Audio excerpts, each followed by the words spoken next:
Hello दोस्तों, आप सभी का स्वागत है हमारे चैनल सक्सेस एमबीपीएससी में। आज हम आप सभी के लिए लेकर आए हैं 2024 के मोस्ट इम्पोर्टेंट करंट अफेयर्स। 2024 में जितने भी इम्पोर्टेंट करंट अफेयर्स थे उनमें से भी हमने कुछ मोस्ट इम्पोर्टेंट करंट अफेयर्स को छांटकर आपके आगामी एग्जाम्स के लिए जो भी हमें इम्पोर्टेंट लगे वो सारे करंट अफेयर्स को हम लोग आज एमसीक्यू फॉर्मेट में आपके लिए इस वीडियो में लेकर आए हैं। इस वीडियो से इस वीडियो को हमें इस वीडियो को हमें लास्ट तक अच्छे से देखना है, क्योंकि आने वाली किसी भी एग्जाम्स में हमें इनमें से कोई एक करंट अफेयर ज़रूर देखने को मिल सकता है। तो चलिए बिना कुछ देरी करे हम अपनी क्लास को शुरू करते हैं और जानते हैं 2024 के मोस्ट इम्पोर्टेंट करंट अफेयर्स के बारे में, जो कि हमारे एग्जाम पॉइंट ऑफ व्यू के लिए काफ़ी इम्पोर्टेंट साबित होने वाले हैं। चलिए देखते हैं सबसे पहला क्वेश्चन क्या कहता है।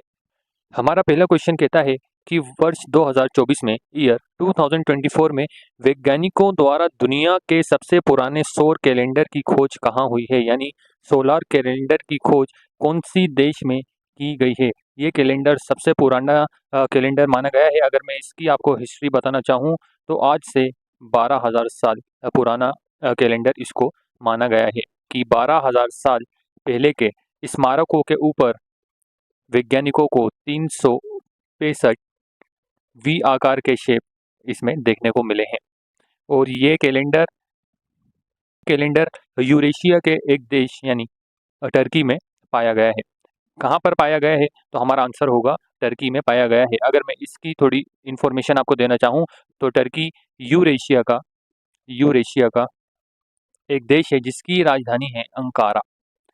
क्या राजधानी है इसकी? अंकारा इसकी राजधानी है। और अगर हम बात करते हैं कि टर्की की करेंसी क्या है, तो टर्की लीरा लीरा इसकी करेंसी है। जहाँ के राष्ट्रपति के रूप में हमें रेपेस तैयब एरगोदन देखने को मिलते हैं। तो ये तो रही हमारी टर्की की बात। और यहाँ से हमें एक चीज़ और याद रखनी है कि सबसे पुराना सोलार कैलेंडर हमें टर्की में देखने को मिलता है। इसकी खोज कहाँ की गई है, तो टर्की में की गई है। चलिए आगे बढ़ते हैं और देखते हैं दूसरा सवाल।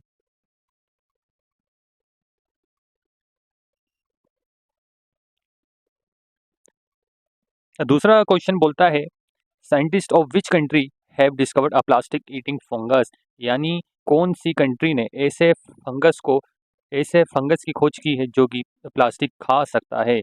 क्या खा सकता है? जो कि प्लास्टिक खा सकता है। यानी इस क्वेश्चन का सीधा सा मतलब क्या निकल के आता है, किस देश के वैज्ञानिकों ने प्लास्टिक खाने वाले कवक की खोज की है। ये तो रहा हिंदी में, और इंग्लिश में आप सभी के सामने लिखा हुआ है। या की खोज ऐसे ही कवक की खोज जर्मनी के वैज्ञानिकों ने की है।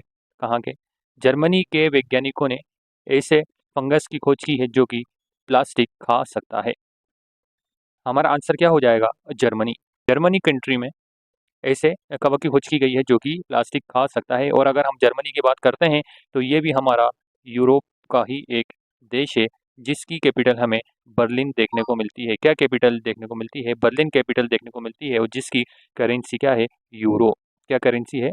तो यूरो करेंसी है। तो यहाँ से हमारी 3 फैक्ट और यहाँ से क्लियर होते हैं कि हमने बात करी थी कि किस देश के साइंटिस्ट ने ऐसे कवक की खोज की है कि जो प्लास्टिक खा सकते हैं, तो वहाँ पे हमारा आंसर निकल के आया था जर्मनी। और जर्मनी के बारे में भी हमने कुछ इंपॉर्टेंट बातें देख ली कि ये यूरोप का एक देश है जिसकी कैपिटल बर्लिन है और जहाँ की करेंसी यूरो है।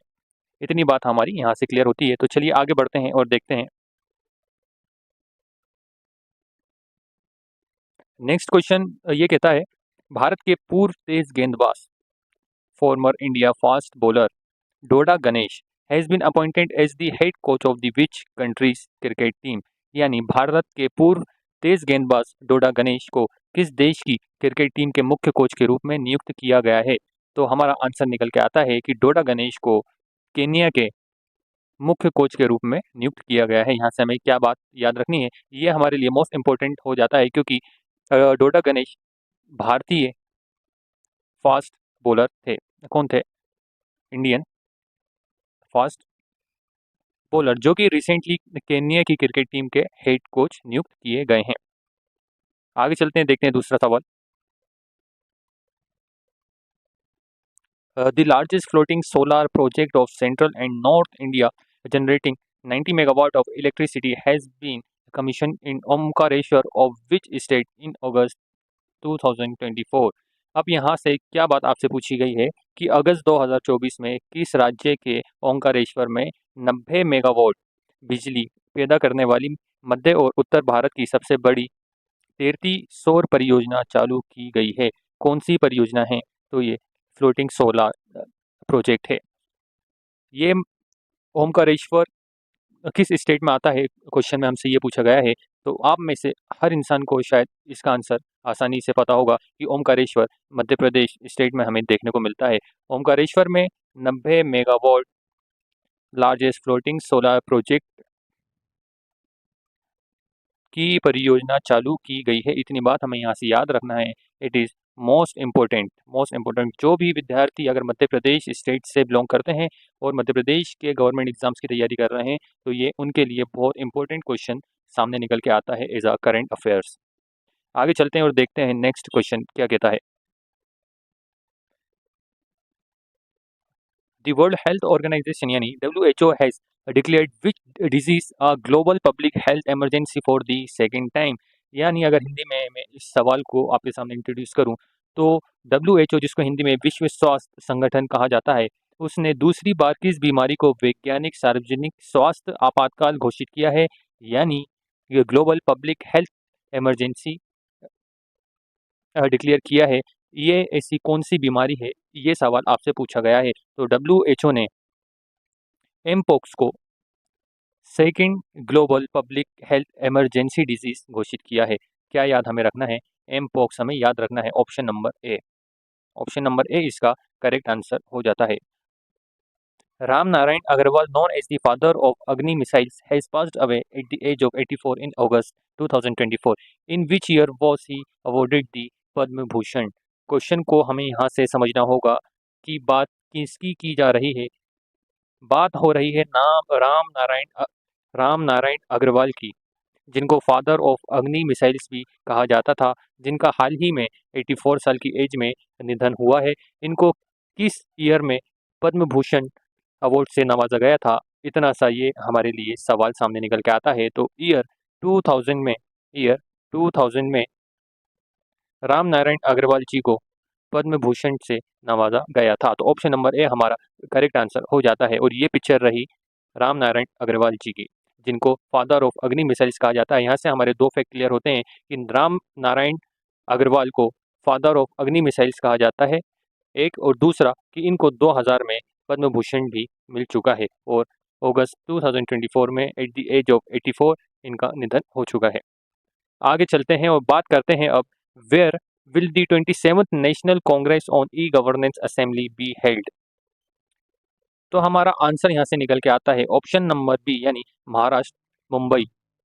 27th National Congress on e-governance assembly Maharashtra के मुंबई में आयोजित होने वाली है। कब आयोजित होने वाली है? तो 3 और 4 सितंबर 2024 को महाराष्ट्र के मुंबई में और मुंबई में भी जियो विश्व सम्मेलन केंद्र में इसका आयोजन हमें देखने को मिलने वाला है। कब? 3 और 4 सितंबर 2024 में। इतनी बात हमें यहाँ से याद रखनी है। चलते हैं और देखते हैं दूसरे सवाल की ओर बढ़ते हैं। Who has been appointed as the Special Director General of Jammu and Kashmir in August 2024? यहाँ से क्या पूछा गया है कि अगस्त 2024 में किसे जम्मू कश्मीर के विशेष महानिदेशक यानी स्पेशल जनरल डायरेक्टर के रूप में किसे नियुक्त किया गया है? तो हमारा आंसर निकल के आता है नालिन प्रभात जी को। किसको किया गया है? नालिन प्रभात जी को। अगर मैं इनकी हिस्ट्री के बारे में आपको बताना चाहूँ तो ये 1992 बैच के IPS ऑफिसर हैं, जिनको जम्मू कश्मीर के एज अ DGP नियुक्त किया गया है। आगे बढ़ते हैं। Who has been given the additional charge of the post of Director General of National Security Guard यानी NSG in August 2024? क्या क्वेश्चन आपके सामने आया है? हमसे पूछा गया है कि अगस्त 2024 में किसे राष्ट्रीय सुरक्षा गार्ड यानी NSG के महानिदेशक पद का अतिरिक्त प्रभार सौंपा गया है? who has been given the additional charge of the post of Director General of National Security Guard NSG in August 2024। तो यहाँ से हमारे सामने आंसर निकल के आते हैं अनीश दयाल सिंह। ऑप्शन नंबर ए हमारा करेक्ट आंसर हो जाएगा कि अनीश दयाल सिंह को राष्ट्रीय सुरक्षा गार्ड यानी एनएसजी के महानिदेशक पद का अतिरिक्त प्रभार सौंपा गया है। इनके बारे में अगर मैं आपको जानकारी देना चाहूँ तो केंद्र सरकार ने सीआरपीएफ के महानिदेशक अनिल दयाल सिंह को राष्ट्रीय सुरक्षा गार्ड एनएसजी के महानिदेशक पद का अतिरिक्त प्रभार सौंपा है। अनिल दयाल सिंह नलिन प्रभात की जगह अपनी भूमिका निभाएंगे। किसकी जगह अपनी भूमिका निभाएंगे? नलिन प्रभात की जगह। और अनिल दयाल सिंह 1988 बैच के आईपीएस ऑफिसर हैं। इतनी बात हमें इनके बारे में हमने यहाँ से देखी। और अगर हम थोड़ी सी इन्फॉर्मेशन एनएसजी के बारे में अगर प्राप्त कर लें तो हमारे एग्जाम पॉइंट ऑफ व्यू के लिए काफ़ी अच्छा साबित हो सकता है कि एनएसजी की अगर हम बात करते हैं तो इसकी स्थापना हमें 1986 में देखने को मिलती है। अगर डेट की बात करते हैं तो 22 सितंबर 1986 को एनएसजी की स्थापना होती है, जिसका हेडक्वार्टर हमें दिल्ली में देखने को मिलता है। कहाँ पर देखने को मिलता है? दिल्ली में देखने को मिलता है। इतनी बात हमें यहाँ से याद रखनी है। हमने क्या क्या बात करी है कि एनएसजी के डायरेक्टर जनरल के रूप में अनिल दयाल सिंह को नियुक्त किया गया है, जो कि 1988 बैच के आईपीएस हैं। और एनएसजी का गठन 22 सितंबर 1986 को होता है, जिसका हेडक्वार्टर हमें दिल्ली में देखने को मिलता है। यहाँ से हमारी इतनी बातें क्लियर होती हैं। आगे चलते हैं और जानते हैं कुछ और इम्पोर्टेंट करंट अफेयर्स के बारे में। अब हमारे सामने जो क्वेश्चन है वो हमसे पूछता है, where was the 14 Indian Australia joint working group meeting on counter terrorism issues held. यानी अगर मैं हिंदी में इसको ट्रांसलेट करूं तो आतंकवाद रोधी मुद्दों पर 14वीं भारत ऑस्ट्रेलिया संयुक्त कार्य समूह की बैठक का आयोजन कहाँ किया गया है, ये हमसे पूछा है। तो इसका आंसर सिंपल सा आंसर है ऑप्शन नंबर ए, न्यू दिल्ली में। कहाँ पर? तो नई दिल्ली में आयोजन किया गया है। किसका आयोजन किया गया है? तो international India Australia joint working group का आयोजन किया गया है, जो कि काउंटर टेररिज्म इश्यूज पर बेस्ड एक मीटिंग है। न्यू दिल्ली में इसका आयोजन किया गया है। इतनी बात हमें यहाँ से याद रखनी है। आगे बढ़ते हैं और नए करंट अफेयर्स की ओर चलते हैं। Jiyo Parsi Yojana portal has been launch by. Simple सा क्वेश्चन है कि Jiyo Parsi portal has been launch by यानी जियो पारसी पोर्टल किसके द्वारा लॉन्च किया गया है? तो हमें ऑप्शन नंबर ए इसका करेक्ट आंसर देखने को मिल जाता है, किरेन रिजिजू। मैं आपको जानकारी देना चाहता हूं कि जियो पारसी योजना पोर्टल आखिर क्या है। तो अल्पसंख्यक मामलों के मंत्री किरेन रिजिजू ने जियो पारसी योजना पोर्टल लॉन्च किया है, जो कि जियो पारसी योजना पोर्टल का उद्देश्य भारत के पारसी समुदाय की जनसंख्या में गिरावट को रोकना है। क्या है?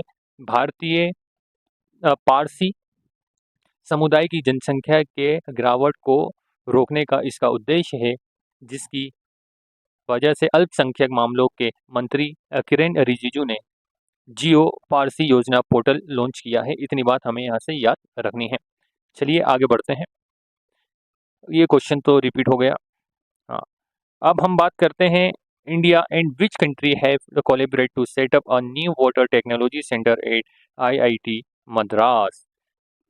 क्वेश्चन क्या बोलता है कि भारत और किस देश के आईआईटी मद्रास में, एक मिनट, कि भारत और किस देश ने आईआईटी मद्रास में एक नए जल प्रौद्योगिकी केंद्र की स्थापना के लिए सहयोग किया है। India in which country, India तो है ही, और इंडिया के साथ ऐसी कौन सी कंट्री है जिसने आईआईटी मद्रास में नए जल प्रौद्योगिकी केंद्र के स्थापना के लिए सहयोग किया है?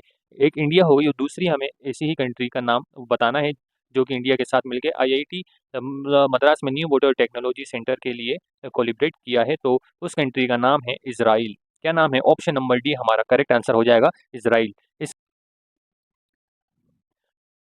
Next, where has the union agriculture and farmer welfare minister Shivraj Singh Chouhan inaugurated the national pest monitoring system NPSS. NPSS क्या है? तो नेशनल पेस्ट मॉनिटरिंग सिस्टम है, जिसको union agriculture and farmer welfare minister Shivraj Singh Chouhan ने इनोग्रेट किया है। तो हमें बताना है कि कहाँ पर इनोग्रेट किया है। केंद्रीय कृषि एवं किसान कल्याण मंत्री शिवराज सिंह चौहान ने कहाँ पर राष्ट्रीय कीट निगरानी प्रणाली यानी एनपीएसएस का उद्घाटन किया है? अगर मैं शिवराज सिंह चौहान के बारे में बताऊं तो प्रेजेंटली ये कैबिनेट में as a agriculture and farmer welfare minister हैं। इससे पहले ये मध्य प्रदेश के चीफ मिनिस्टर के रूप में 15 साल से कार्यरत थे। लास्ट सीएम के रूप में वो मध्य प्रदेश के लास्ट सीएम के रूप में हमें शिवराज सिंह चौहान का नाम निकल के आता है। मध्य प्रदेश के बहुत ही बड़े नेता के रूप में इनका नाम निकल के आता है, जो कि प्रेजेंट में कैबिनेट में union agriculture and farmer welfare minister के पद पर हैं। शिवराज सिंह चौहान ने एनपीएसएस कहाँ पर इनोग्रेट किया है, तो हमें ऑप्शन नंबर सी आंसर देखने को मिलता है, न्यू दिल्ली में।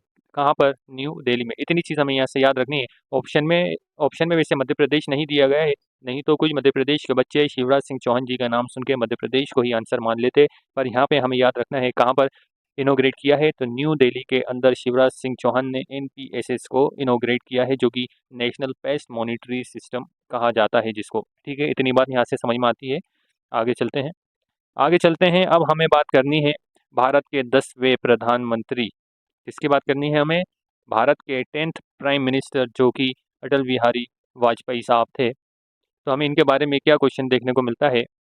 On which day is the death anniversary of India's 10th prime minister Atal Bihari Vajpayee celebrated. यानी भारत के 10वें प्रधानमंत्री के रूप में अटल बिहारी वाजपेयी को देखा जाता है, तो उनकी डेथ एनिवर्सरी कब मनाई जाती है, ये हमें बताना है। तो आफ्टर द इंडिपेंडेंस डे यानी 15 अगस्त के अगले दिन ही, यानी 16 अगस्त को 10th India's 10th prime minister Atal Bihari Vajpayee की डेथ एनिवर्सरी मनाई जाती है। ये तारीख हमें याद रखनी है, ये तारीख इंपॉर्टेंट है, इसको हमें याद रखना है।